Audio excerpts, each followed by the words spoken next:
right, so this next fight, if you came for fair and unbiased opinion, here's a little disclaimer for you. For those listening, I'm wearing a Khabib Nurmagomedov t-shirt right now. Which you've owned for quite some time. I've been running the Khabib Nurmagomedov train, or the Nurmi train, the hashtag Nurmi train on Twitter for the last couple weeks. You aren't going to get it from me. So all of you haters, why is you only seeing one side? It's just like, listen, we were talking about a couple weeks ago where I put the franchise tag on a certain fighter. Oh, that's right. I'm unwavering on it. I've been pretty successful with McGregor, Ngannou, Scoggins. He's got some time. We're not out of the water yet on that one. Right. And Khabib the Eagle Nurmagomedov, who takes on Tony Ferguson.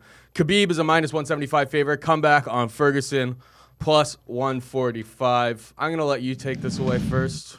Well, I think you're in another situation here that it's a much closer fight than the odds dictate. Surely you can even say that. It opened up like 2-1 for Khabib. Tony Ferguson is, technically speaking, really never been the underdog in his entire UFC career. He opened up as an underdog in his UFC debut and then quickly got bet down to the tune of minus 170. And in his last fight, I think he went off at plus 105. So let's just call that one a pick'em against RDA.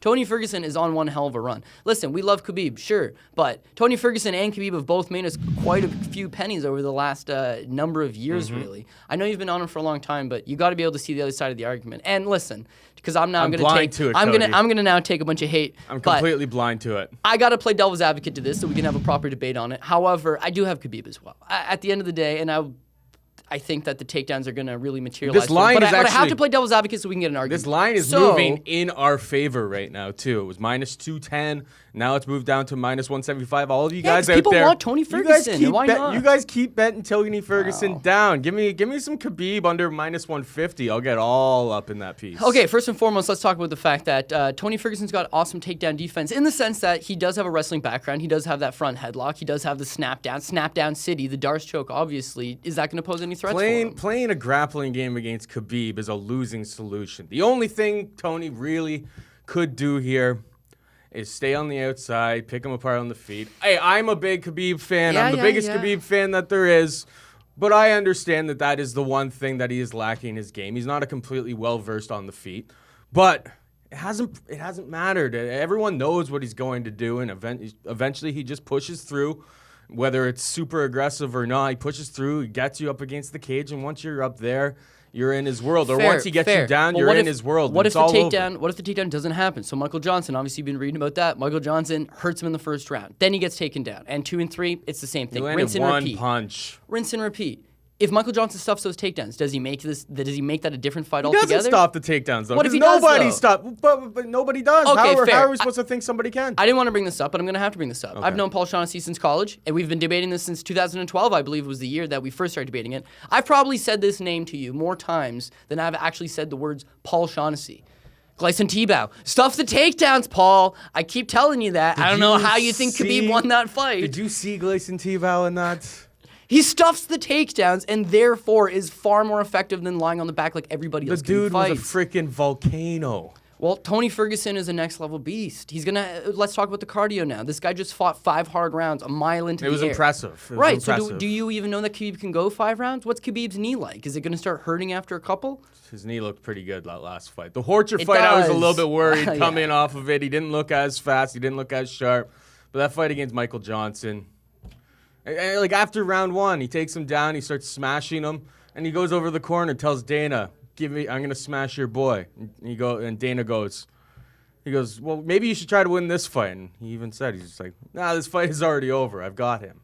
Right, but how much of that he'd already taken the soul was the gone. Best punch from Michael Johnson, and it was nothing. Yeah, and listen, and I'm gonna give you that right now. Tony Ferguson, not the same type of power puncher that Michael Johnson is, but he's a volume puncher. He's gonna hit you with 9 or 10 punches, and that's gonna hurt you. And it's that pace, that volume. Even if he does get taken down, I think there's a high likelihood he does get taken down. Can you hold down Tony Ferguson for 5 minutes, for 25 minutes?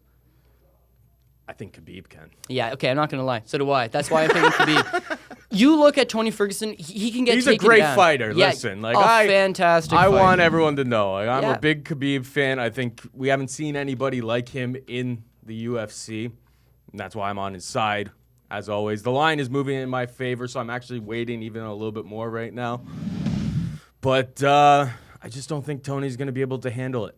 Yeah, I think. And I think Tony makes so many weird, crazy decisions where he barrel rolls out and does Imanari rolls and crazy shit. It's just like, that's going to get you in a whole whack of trouble against Khabib. Because lying on your back against Khabib, I know that Tony has a BJJ pedigree and works with Eddie Bravo and all of that, but just like, we got Khabib, who has been training as a martial artist since he was like 3 years old. His dad, who's not going to be cornering him. His dad never corners him. But He's never cornered him. Did Frodo Kospolayev come down specifically to corner him?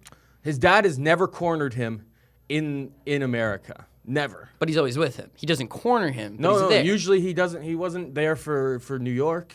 Right. He's not able to get a visa to come over here. I'm shocked that Frodo Kospolayev tried to get a visa. Yeah. There's a reason why Bellator stopped using him. He can't get a visa. So like that's fake news.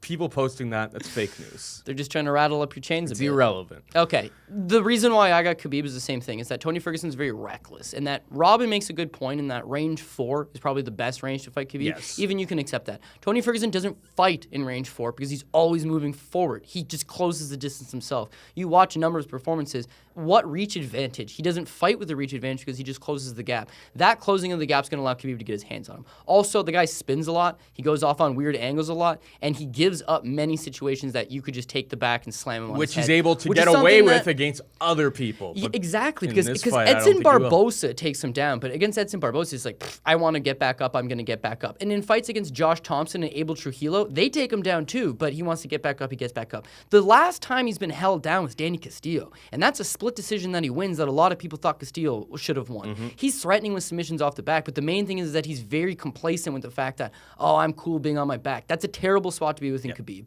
And then finally, you're talking about in the last fight with Woodley and Thompson. A lot of guys are trying to counterpunch nowadays. And the way I'm looking at these fights is, if you've got two counterpunchers, it's going to be a striking match because they're going to try to avoid each other. They're going to try to strike. If you've got one guy moving forward and one guy moving back counterpunching, it's still likely going to be a counter match with one guy trying to matador the other guy. If you've got two guys that move forward, it's going to turn into a grappling match because they're going to move into each other. They're going to meet at some point. And when they meet, Khabib's going to have that advantage he wants. But there's no denying that it shouldn't probably be a minus 175 Khabib. That's big. And my last point on is, if you watch stuff from the Let's countdown keep bringing show, it down there. Get me under minus 150. they got him. Let's do They got that. him. We'll load right They up. filmed him sparring on the countdown show, and it's brutal. But if anything, it's that Sambo throwing of the hands. Throw the hands, close that distance, get a hold of them. And I'm not saying he's a Sambo guy. If you want an excellent read, go to MMA Fighting, and Luke Thomas interviews Ben Askren about Khabib's pedigree. I listened, yeah. Excellent read.